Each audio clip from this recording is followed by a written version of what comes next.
ನಾನು 6ನೇ ತರಗತಿಯಲ್ಲಿ ಓದುತ್ತಿದ್ದೇನೆ. ಇದು ಸೌರವ್ಯೂಹದ ರಂಗೋಲಿ. ಸೌರವ್ಯೂಹದಲ್ಲಿ 8 ಗ್ರಹಗಳಿವೆ. ಸೂರ್ಯ, ಬುಧ, ಶುಕ್ರ, ಭೂಮಿ, ಮಂಗಳ, ಗುರು, ಶನಿ, ಯುರೇನಸ್, ನೆಪ್ಚೂನ್. ಕ್ಷುದ್ರ ಗ್ರಹಗಳ ಪಟ್ಟಿ. ಸೌರವ್ಯೂಹದಲ್ಲಿ ಅತ್ಯಂತ ಚಿಕ್ಕವಾದ ಗ್ರಹ ಬುಧ, ಅತ್ಯಂತ ದೊಡ್ಡವಾದ ಗ್ರಹ ಗುರು, ಅತ್ಯಂತ ಹತ್ತಿರದಲ್ಲಿ ಇರುವ ಗ್ರಹ ಬುಧ, ಅತ್ಯಂತ ದೂರದಲ್ಲಿ ಇರುವ ಗ್ರಹ ನೆಪ್ಚೂನ್. ಸೌರವ್ಯೂಹದಲ್ಲಿ ಸುಂದರವಾದ ಗ್ರಹ ಶನಿ. ಉಂಗುರವಿದೆ. ಈ ಗ್ರಹಕ್ಕೆ ಉಂಗುರವಿದೆ. ಶನಿ ಗ್ರಹಕ್ಕೆ ಉಂಗುರಗಳಿವೆ. ಹೃದಯದ ಭಾಗಗಳು. ಎದೆಯ ಕುಹರದಲ್ಲಿ ಸ್ವಲ್ಪ ಎಡಗಡೆಗೆ ವಾಲಿಕೊಂಡಿರುವಂಥ ಹೃದಯವಿದೆ. ನಿಮ್ಮ ಸುಮಾರಾಗಿ ಮುಷ್ಟಿಯ ಗಾತ್ರದಷ್ಟಿದೆ.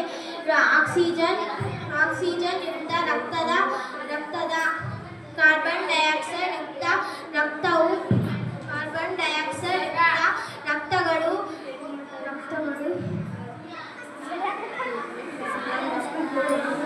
ಹೃದಯದಲ್ಲಿ 4 ಕೋಣೆಗಳಿವೆ. ಮೇಲಿನ 2 ಕೋಣೆಗಳು ಹೃತ್ಕರ್ಣಗಳು ಮತ್ತು ಕೆಳಗಿನ 2 ಕೋಣೆಗಳು ಹೃತ್ಕೋಶಿಗಳು ಎನ್ನುವರು. ಕೋಣೆಗಳ ನಡುವಿನ ಅಡ್ಡಗೋಡೆಯನ್ನು ಆಕ್ಸಿಜನ್ ಮತ್ತು ಕಾರ್ಬನ್ ಡೈಆಕ್ಸೈಡ್ ರಕ್ತವು ಮಿಶ್ರಣಗೊಳ್ಳುವುದನ್ನು ತಡೆಯಲು ಸಹಾಯ ಮಾಡುತ್ತದೆ.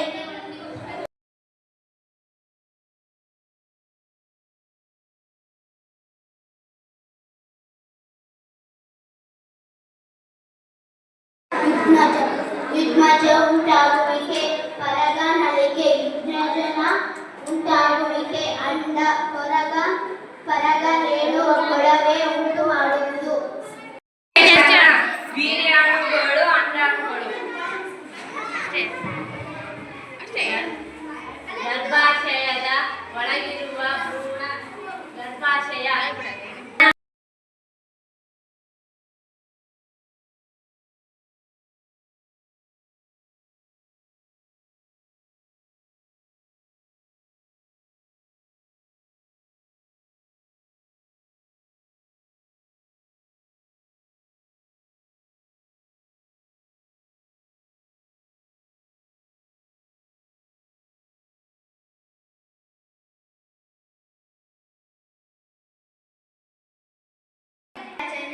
ತೊಗಟೆ, ಮ್ಯಾಟಲ್, ಹೊರಗರ್ಭ, ಒಳಗರ್ಭ.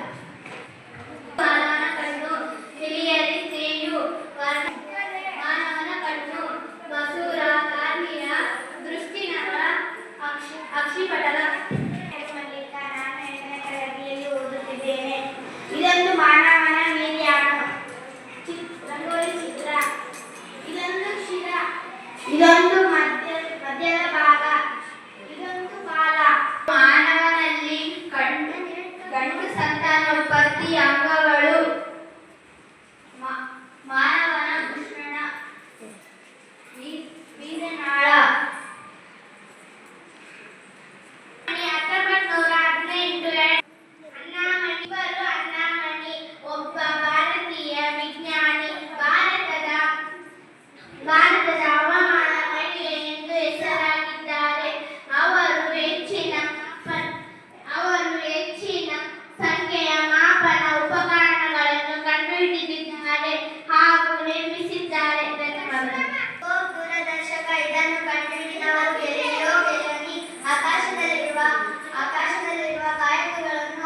ಅನೇಕ ಕಾಯಕಗಳನ್ನು ನಮ್ಮ ಬರಿಗಣ್ಣಿನಿಂದ ನೋಡಬಹುದಾದರೂ ನಾವು ಅವುಗಳನ್ನು ಬೈನಾಕ್ಯುಲರ್, ದೂರದರ್ಶಕ ಅಥವಾ ಟೆಲಿಸ್ಕೋಪ್ ಎಂಬ ಉಪಕರಣವನ್ನು ಬಳಸಿಕೊಂಡು ಪ್ರಕಾಶಮಾನವಾಗಿ ದೊಡ್ಡದಾಗಿ ನೋಡಬಹುದಾಗಿದೆ.